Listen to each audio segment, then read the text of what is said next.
Good evening. A 16-year-old student, Zahira Smith, was shot and killed over the weekend while attending a birthday party Saturday night. It is Rochester's 29th homicide this year. An 18-year-old was also shot and was sent to the hospital with non-life-threatening injuries. Officers say the two were not the intended targets. Following the shooting, police arrested 18-year-old Amir Andrews with a loaded handgun and illegal round capacity. There are currently no suspects in custody for the murder of Smith or the assault shooting of the 18-year-old victim. RCSD Superintendent Leslie Myers-Small releasing a statement following the death of Smith, saying in part, quote, "I am devastated that young lives continue to end abruptly because of gun violence.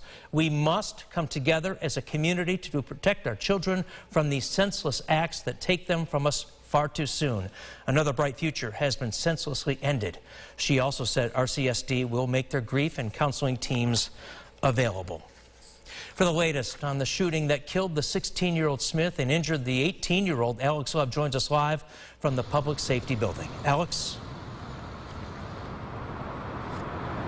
It keeps getting more tragic, John, because so far investigators believe that Zahira Smith and the 18-year-old woman who were injured were not the intended targets and were just simply standing near the front of the home when the gunfire erupted. As you said, so far there have been no arrests made for the death of Zahira Smith, but police did take a man named Amir Andrews into custody, who they believe engaged in returning fire from the home.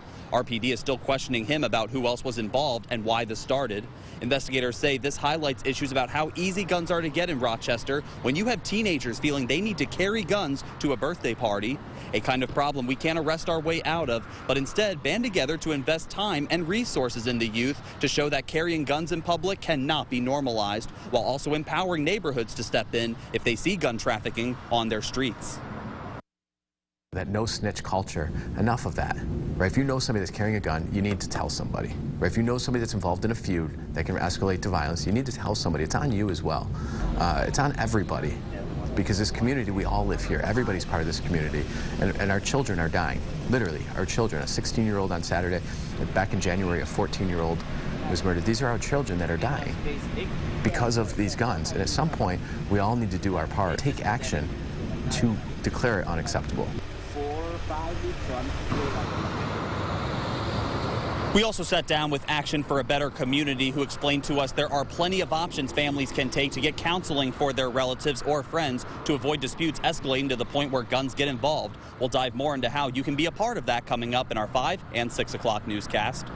Live in Rochester, Alex Love, News 8.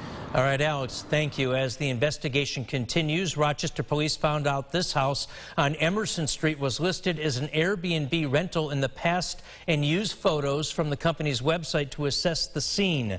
But for this party, the owner rented it out in a private transaction.